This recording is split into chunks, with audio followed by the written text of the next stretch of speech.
নমস্কার বন্ধুরা, রমা কুকিংয়ে সবাইকে স্বাগত। আজকে আপনাদের সাথে শেয়ার করব ব্রোকলির একটি দারুণ সুস্বাদু রেসিপি। অনেকেই হয়তো ব্রোকলি খেতে পছন্দ করেন না, আবার অনেকেই ব্রোকলি খেতে খুবই ভালোবাসেন। কিন্তু ব্রোকলি দিয়ে কী রেসিপি তৈরি করব আমরা অনেকেই বুঝতে পারি না। ব্রোকলি দিয়ে অনেক রেসিপি বানানো যায়, তবে আমি আজ আপনাদের ব্রোকলি দিয়ে যে রেসিপিটি তৈরি করে দেখাবো, এই রেসিপিটি একবার বানিয়ে খেয়ে দেখবেন। এটা কিন্তু যে কোনো কিছুর সাথেই খেতে অসাধারণ লাগে। তাহলে আসুন রেসিপিটি শুরু করি। এখানে আমি একটা ব্রোকলি নিয়েছি। ব্রোকলিটা যেমন ফুলকপি কাটি সেইভাবে কেটে নেব। গ্যাস অন করে একটা কড়াই বসিয়ে দিয়েছি। কড়াইয়ের মধ্যে দিয়ে দিচ্ছি সর্ষের তেল।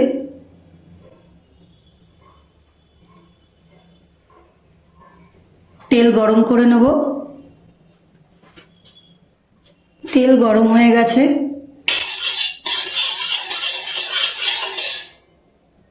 ব্রোকলিগুলো কেটে আমি ভালো করে ধুয়ে তারপরে একটু গরম জল করে গরম জলের মধ্যে ডুবিয়ে তুলে নিয়েছি। কারণ ব্রোকলির মধ্যে কিন্তু অনেক সময় ফুলকপির মধ্যে যেমন সবুজ রঙের পোকা থাকে, তেমন ব্রোকলির মধ্যেও কিন্তু অনেক সময় পোকা থাকে। ওই জন্য ব্রোকলিটা আমি একটু গরম জলে ডুবিয়ে তুলে নিয়েছি।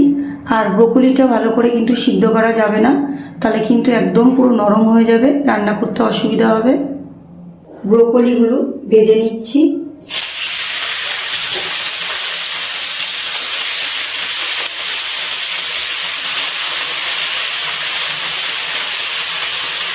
খুব সামান্য একটু লবণ দিয়ে ব্রোকলিটা ভেজে নিচ্ছি।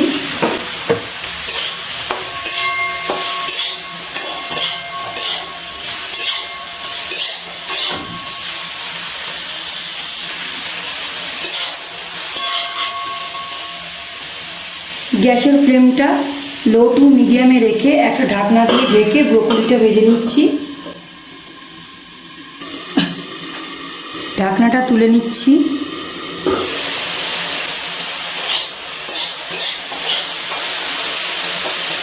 ব্রোকলিগুলো ভাজা হয়ে গেছে, এবার একটা পাত্রে তুলে নিচ্ছি।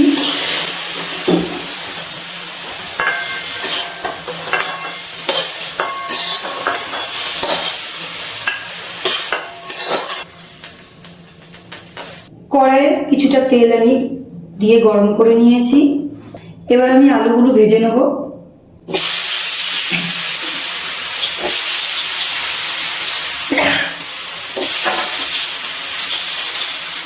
আলুগুলো আগে থেকেই নুন হলুদ মাখিয়ে রেখেছিলাম।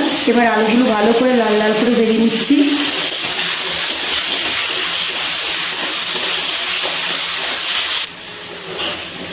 আলুগুলো কিন্তু লাল লাল করে ভেজে নিয়েছি। এবার তেল থেকে তুলে নিচ্ছি।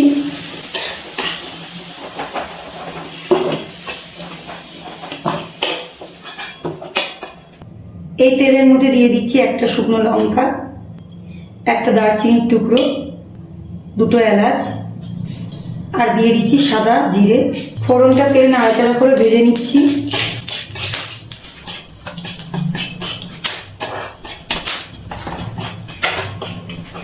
ফোড়নটা ভাজা হয়ে গেছে। এবার একটা বড় সাইজের পেঁয়াজ আমি কুচি করে কেটে নিয়েছি, সেটা তেলের মধ্যে ছেড়ে দিচ্ছি।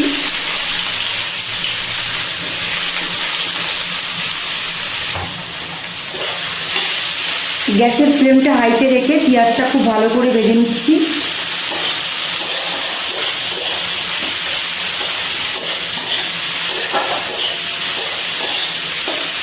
পেঁয়াজটা লাল লাল করে ভেজে নিয়েছি। এবার এর মধ্যে দিয়ে দিচ্ছি আদা আর কাঁচা লঙ্কা বাটা। কাঁচা লঙ্কাটা আমি একটু লাল দেখে আদার সাথে বেটে নিয়েছি। দিয়ে দিচ্ছি রসুন বাটা। এবার পেঁয়াজের সাথে খুব ভালো করে আদা আর রসুন বাটাটা কষিয়ে নিচ্ছি।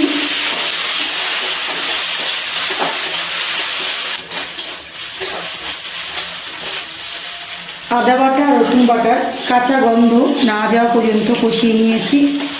এবারে এর মধ্যে গুঁড়ো মশলাগুলো দিয়ে দিচ্ছি। দিয়ে দিচ্ছি জিরে গুঁড়ো, ধনে গুঁড়ো, হলুদ, আর দিয়ে দিচ্ছি কাশ্মীরি লঙ্কার গুঁড়ো।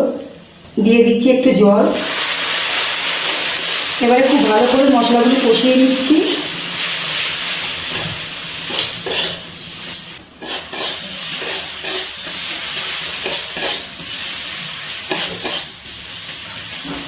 সব মশলা খুব ভালোভাবে কষিয়ে নিয়েছি।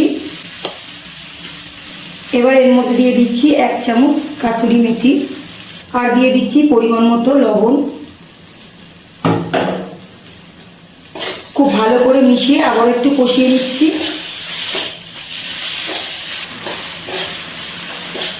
খুব ভালো করে কষিয়ে নিয়েছি। এবার এর মধ্যে দিয়ে দিচ্ছি একটা মাঝারি সাইজের টমেটো।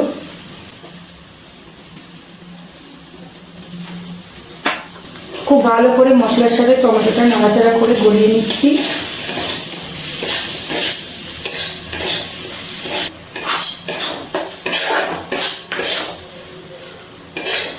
টমেটোটা কিন্তু খুব সুন্দরভাবে গলে গেছে।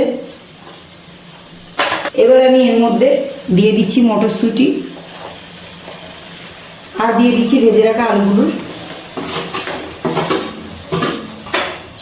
এবারে খুব ভালো করে সব কিছু একসাথে আবার একটু কষিয়ে নিচ্ছি।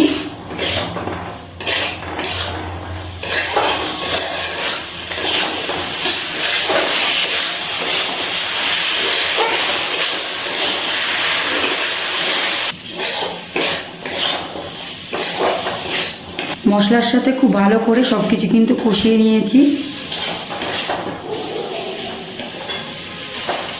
এবারে দিয়ে দিচ্ছি জল।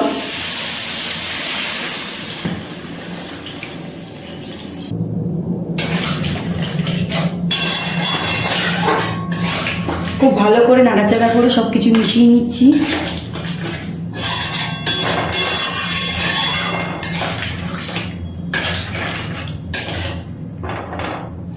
এবারে গ্যাসের ফ্লেমটা লো টু মিডিয়ামে রেখে একটা ঢাকনা দিয়ে ঢেকে দিচ্ছি আলু সিদ্ধ হওয়ার জন্য।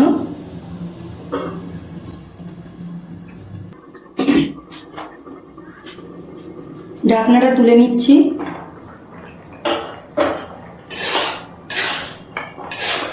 এবার দেখে নেবো আলু সিদ্ধ হয়েছে কিনা।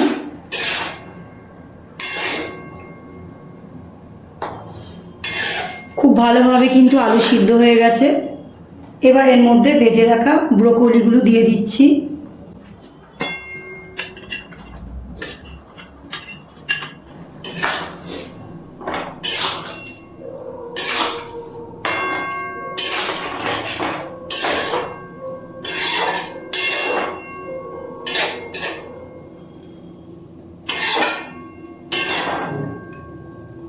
ব্রোকলিগুলো দিয়ে আবার একটুখানি ঢেকে দিচ্ছি।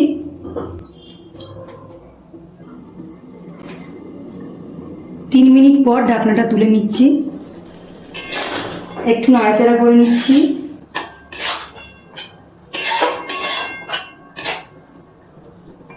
আমাদের রান্নাটা কিন্তু প্রায় শেষের পর্যায়ে। আর এবার দিয়ে দিচ্ছি সবার শেষে একটুখানি চিনি, গরম মশলার গুঁড়ো আর দিয়ে দিচ্ছি 1 চামচ ঘি।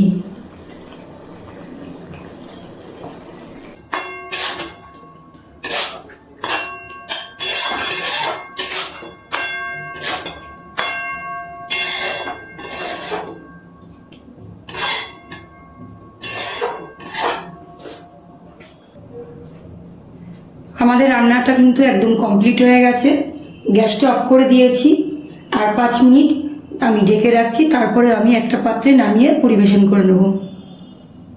ব্যাস আমাদের একদম তৈরি দারুণ সুস্বাদু ব্রোকলির সবজি। আপনারা এটা রুটি, পরোটা বা গরম গরম ভাতের সাথেও খেতে পারেন।